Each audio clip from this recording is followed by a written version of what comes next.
Hi, I'm glad you could join me today. You got your oil paints all put out and your big glass of iced tea beside you and ready? Okay, let's do it then.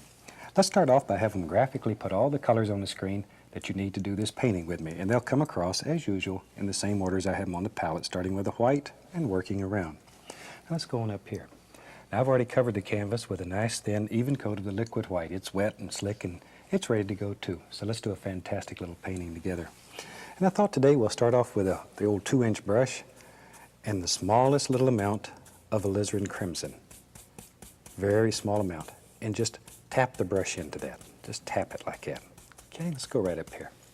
And maybe in the sky here there's a little bit of pink. I just want a very small amount. When you're doing this, just use the littlest touch of paint. Because if you're not careful, you'll set your sky right on fire. And we don't want it on fire. We just want a little pinkish glow in it when we're done. Just to brighten it up and make it a very happy little sky. And that's enough. Right there is enough. Okay, without cleaning the brush, I'm going to go right into phthalo blue. And the blue is so much stronger than the crimson, you don't have to clean the brush. You can go right into it. Okay, load it the same way by tapping. Let's go right back up here. Now, use a little crisscross stroke, start right at the top and work down to the pink. Just like that. Little crisscross strokes. Little X's. See there? That easy. And where these come together, you'll get sort of a lavender color. It's very pretty, very warm. There. All right, let me clean the old brush. We'll just wash it right here. I have a screen in the bottom of this bucket that I scrub the brush against. Shake it off and then just beat the devil out of it. Now with a clean, dry brush, and be sure it's dry, go right back up here and blend this. You want to make the little X's right here where the pink and the blue come together. Just a little crisscross. Okay. And that gives us a happy little sky. Tell you what, let's do. Let's put some big floating clouds up in there. And I'll use the 1-inch brush today. Pull it through the paint. Pull it through in one direction. Maybe we'll add at least a little touch of bright red to it. Least little touch. Don't want to set these clouds on fire. Now see, by pulling it one direction, you round one corner of the brush. Okay, let's go up here. Now with this rounded corner toward the top, just make little tiny circles and create all kinds of beautiful little fluffy clouds in your sky. Keep the brush moving. Keep it moving. Little circles. Little tiny circles. Don't let it stay in one place. You'll end up with big cotton balls in the sky. And that'll sort of bother you when it's over. Okay. And see, layer after layer after layer. Just as many clouds as you want. This is your world, so you make the big decisions. Tell you what, maybe, yeah, let's put a happy little cloud that lives right here. We don't all want all of them on one side. We'll have them on both sides. I like to make clouds. When I was a traditional painter, clouds used to drive me crazy. Boy, I'd work on them son of a guns all day. This is the easy way to do it. Okay. Now then, we'll take a clean, dry 2-inch brush and come right back up here. Now, see up in here, you don't want to touch these tops. All you want to do is gently, gently blend the bottom. Use the top corner of the brush. If you use the bottom of the brush, you're not going to be able to tell where it's hitting. You don't want to touch these nice edges. You want to save those. Just blend right up to them and stop. And don't overblend these. Don't overblend. Okay, same thing on the other side. Just barely touching. Now then, we'll lift that up very gently. Very gently, just barely caressing the canvas. Barely, barely touch. Lift it up, and then very lightly, blend the entire sky. That'll take out all the brush marks, blend everything together, and that quick, you've got a fantastic little sky. All right, let's do a happy little mountain today. And for that, I'll take Midnight Black and Phthalo Blue. Just black and blue. That's all I'm going to use today. Midnight Black, phthalo blue. Now, if you wanted to check that, put a little white over there and just add it, because it's hard to tell what color that is. A little roll of paint on the knife, right out on the edge, okay? Now you have to make some big decisions. Where does your mountain live, and what's his shape? See, kind of put in the shape here.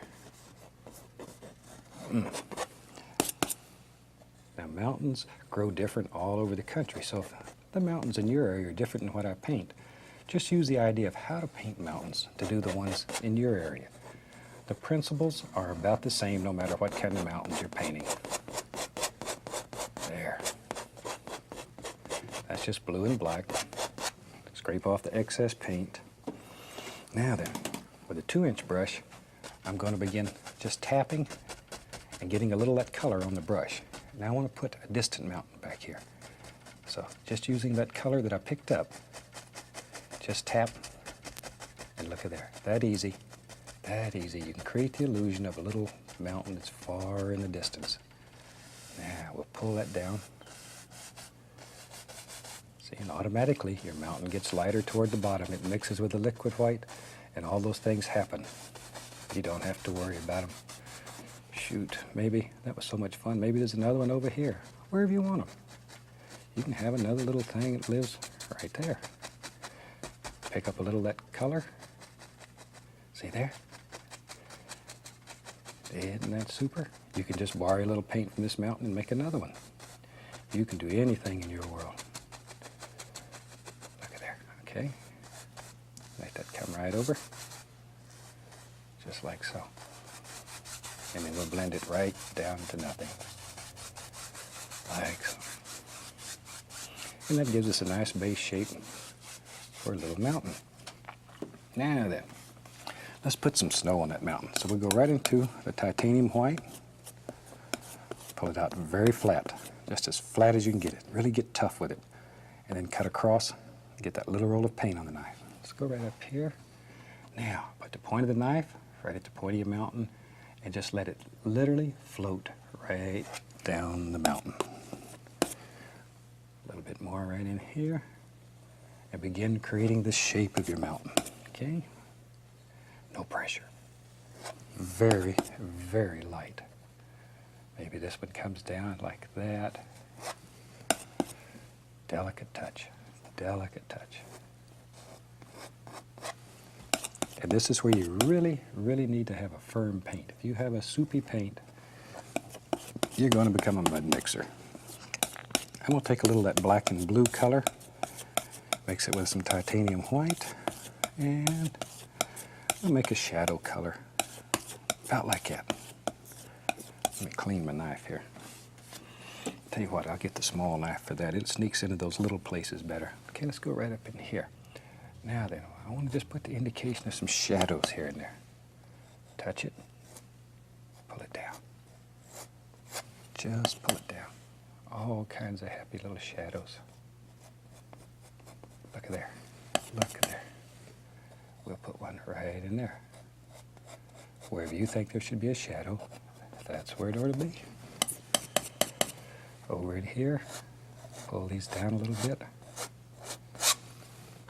Then you can go back and pick up a little of that dark, and where the shadows are really deep, look at there, look at there. See, you can just spend all day just playing with mountains. They're so much fun. When I was learning and practicing all the time, I used to take a canvas and paint mountains from top to bottom, from floor to ceiling on it. Then just scrape them off and start over again. You can never waste a canvas. You can clean it over and over and over. And when your paint's wet, you can just scrape it off, take a little paint thinner and wash it down, use it again. Over and over. If your paint's dry, you can take a little sandpaper, sand off any bumps that you have, cover it with a little liquid white, and you're back in business again. It's easy. Canvas never goes bad. Just paint right over it. Okay, let's play some more with that mountain. Get a little bit more of the white. And let's come right in here, and maybe there's another little thing, and he lives right there. Wherever you want him. You can just put layer after layer.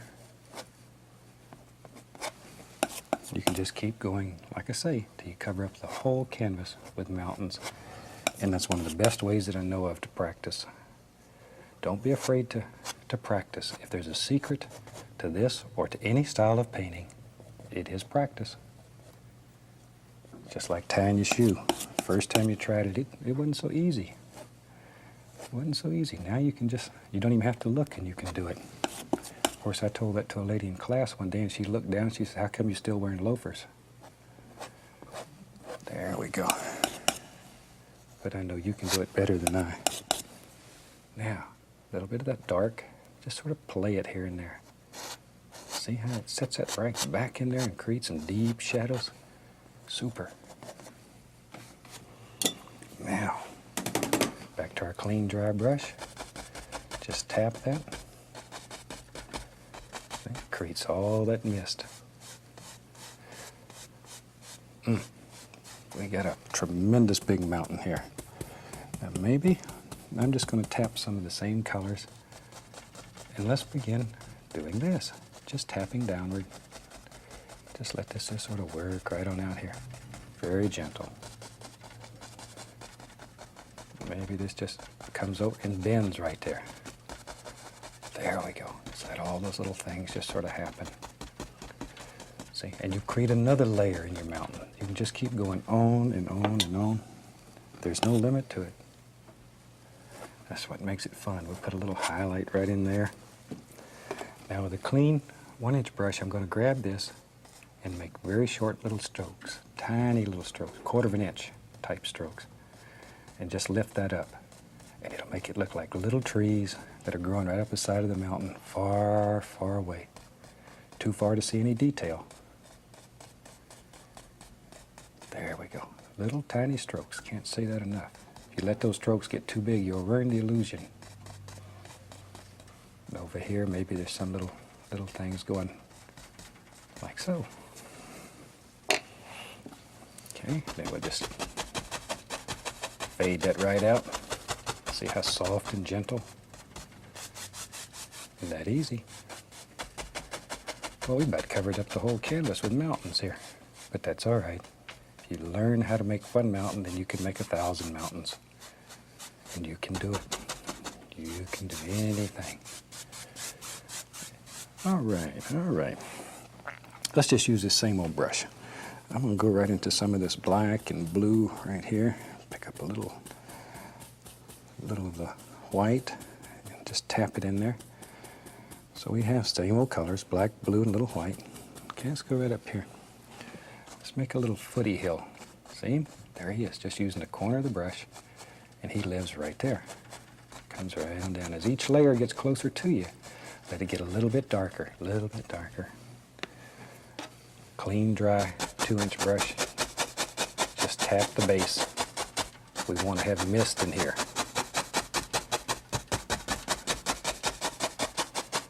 Just a little bit of mist. There we go. Now then, use the same old dirty brush, same old color. Make it a little darker. Just tap it. I'll tell you what, we'll add tiniest little bit of Van Dyke brown. We want to start getting this a little closer. Okay, let's go back up here. Now maybe there's another little foothill that we can see. Ooh, there he is. There he is. You knew he was there. There he comes. And he just goes right on up like that. See how you can just create layer after layer. Now we'll tap that one. This little bit of mist is the only thing that we have in here to separate all these. Okay, I'll tell you what. Let's add a tiniest little bit of sap green to that same color. Because it's getting closer, now we're going to begin to see more color. Okay, let's go back here, and maybe we'll have a footy hill that comes right down here. Look at that. See, and I'm just using just the corner of this old 2-inch brush. Barely touching. Barely touching. Clean, dry 2-inch. Tap it. Give it a little upward pull. Oh, we just got all kinds of things happening in there. Okay, let me wash this brush. so we'll have a clean one. I've got all my brushes dirty. We have to splatter the cameraman every once in a while to make sure he's awake. I'm going to go right into some Van Dyke Brown, a little bit of dark sienna. Just mix them on the brush here.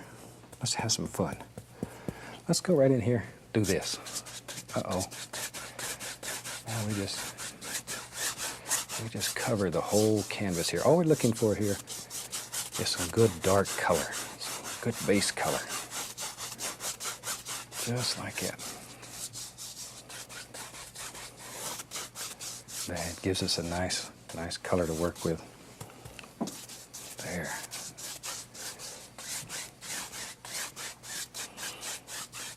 Okay. Now then, just take the same old brush, and I'm going to go right into my cad yellow, a little bit of yellow ochre, reach up here and grab some sap green, and I'm just going to tap this into the brush. Just tap it. Now these yellows are a little bit thinner than the other colors, so they stick a little easier. Now let's go right in here. See, just touch. Now if your color won't stick, add a little bit of the liquid clear, a little paint thinner to it. That'll thin it down so it'll stick. Or if you want your color to be brighter, add a little bit of the liquid white. There we go. Now maybe there's another little thing that lives right there. See there how you can just create layer after layer after layer. There we are. I tell you what, let's have some fun. Let me find my old fan brush here. Old fan brush. I'll take some black, some blue, and sap green. Tell you what, we'll just mix up a bunch of that because we're going to use it. Whew, that is a bunch, isn't it? Should look black. It's just black, blue, sap green. There we go. I'll clean my knife off. Now, with a fan brush, just pull it right through there. A lot of paint on the brush. All right, let's go up here. Maybe there's some happy little evergreens that live. There he is. And all we're going to do is just tap. Let's go back and forth, like so. See there? There he is. There he is. Let's give him a little friend. You know me, I think everybody has to have a friend. Friends are so important. So important. There. That's one thing is so fantastic about painting for you on television. I've made thousands and thousands of beautiful, beautiful friends that I'd never had if I hadn't have done this. And I thank you very much. It's what makes this so special. See there? Isn't that quick? We got 4 happy little trees. We'll take a little bit of the dark sienna, and I'm just going to put just an indication of a little trunk or two in here. There we go. See? Just tiniest little indication. Then with the brush that has the color on it, I'm going to go back in here and grab a little bit of that dark color. Just grab it with the corner of the brush and pull it down. See there? Makes a shadow. That easy. That easy. Now then, let's begin playing. I'm going to grab a little more of the sap green and the yellows. I got all the yellows going here. Indian yellow, yellow ochre, cad yellow, just whatever. Okay. Now maybe. Yep, you're right. There's another little hill right there. So you can make as many of these as you want in your world, or as few. It's up to you. It's up to you. Get a little bit of the bright red. Just the tiniest little bit. There we go. Firecracker. It's going to be pretty. Make another little hill. Look at there. Okay, and if you wanted that to stand out a little brighter, you can add a little bit of yellow. See there? Drop it right on top.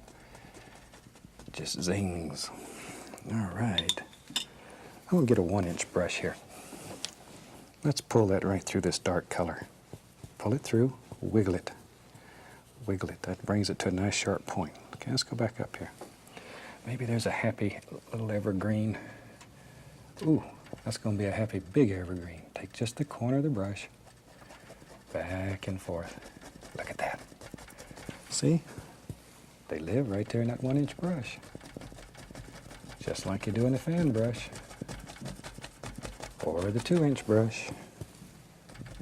There we go. Just let him come right on down. Oh, he just killed my little tree there. That's all right. We know he's back here. We know he's there. Kill my mountain up there too. Well, I'm just ruining everything that I did. But as long as you learn how to do it, that's what's so important. Just so you learn how to do it. Let's make that one a little bit taller. There we go. There, another happy little tree. And down in here we could care less, just anywhere, doesn't matter. You separate these with highlights. There's another one. And in your world, you decide how many trees you want. You want 10 trees? Maybe there's a whole forest there. Put them in. Every tree you do gives you that much more practice. And the more practice you have, the better your tree's going to get. Here I'm just adding some color. Just adding some color. Like that. Let's put a tree on the other side. We won't want that side over there to be left out and feel lonely. There he is, right there. All right. Big old tree. There. See? Just let him fall right out of there. There he goes. And once again, down in here, we could really care less what's happening. All we're looking for down here is just nice dark color. Maybe. Yep, you're right. We'll have another happy little tree. Lives right there. And we just let him work right on down. And there's a nice bushy tree that lives right there. I remember. Nice little tree. Shoot, that brush is too slow. Let's get a 2-inch brush here. And just drop in some little things. Okay. A little bit of the dark sienna. Give us an indication of a tree trunk here and there. Wherever. Maybe there's even one in this bush. Over here. Same. Don't want to leave him out. And you can just take the point of the knife and scrape all kinds of happy little things in here. There. Okay, we'll just take the brush that has the yellow on it and sap green, load it full. Okay, let's go right back up here. Now then, just pop in a few little highlights on these trees. Don't let it get too light. Keep it quite dark. Evergreens are usually a little darker than other trees. There we go. Isn't that fantastic? There. These little trees back here, they need a little touch too. There. This old tree, he don't want to be left out. A little bit in there. And that's enough to give us some indications. Alrighty. Tell you what, let me get... Let's take some yellow, a little bit of sap green on the 1-inch brush, pull it in one direction. Let's put some happy little bushes right up in here. There they are. There they are. Look at all those little things. All kinds of little bushes. This is just yellow and green.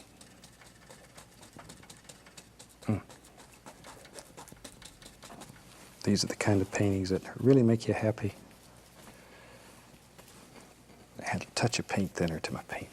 There's so much paint here, you need a very thin paint to get it to stick to all this. There. And put some shape and some form into your bush. Don't just throw this up there at random. Think about it. Think like a bush. There we go. I think in one of the previous series I told a story about when I was a kid, my uncle told me if I wanted to catch a rabbit, I should stand behind a tree and make a noise like a carrot, and when he came by, grab him. Needless to say, I didn't catch many rabbits. Okay, back with a 2-inch brush into the color. And let's come right along in here and just tap in all kinds of little happy, little grassy areas. This is where the little bunny rabbit would live. He'd hide right up in here. Yeah, that's where he'd live. And just sort of bounce back and forth with your color. Like so. Let's go on the other side. There it is. You just cut it off wherever you want it. Look at that. See how it pushes everything back though and creates layer after layer. And that's what makes your painting look deep and like it has a lot of distance. Well, we could have another rabbit over on this side. We could have rabbits everywhere in these woods. All right. Tell you what, catch that little rabbit that lives back here. We need a little path. I'm gonna go right into some Van Dyke brown, a little dark sienna, with the old fan brush. Just pull it through there, like so. Okay, maybe the little path lives in just back and forth strokes. See, and you just put the little path wherever you want it, just like so. There he is. Look at that. Look at that. And that quick, you got a happy little path. Just sort of smooth him off. Like that. Now with the point of the knife, let's just go in here, put in a few little sticks. The old clock on the wall is telling me I got to go for this time. So I think we'll call this painting finished. We'll wrap it up for this week. From all of us here, happy painting and God bless.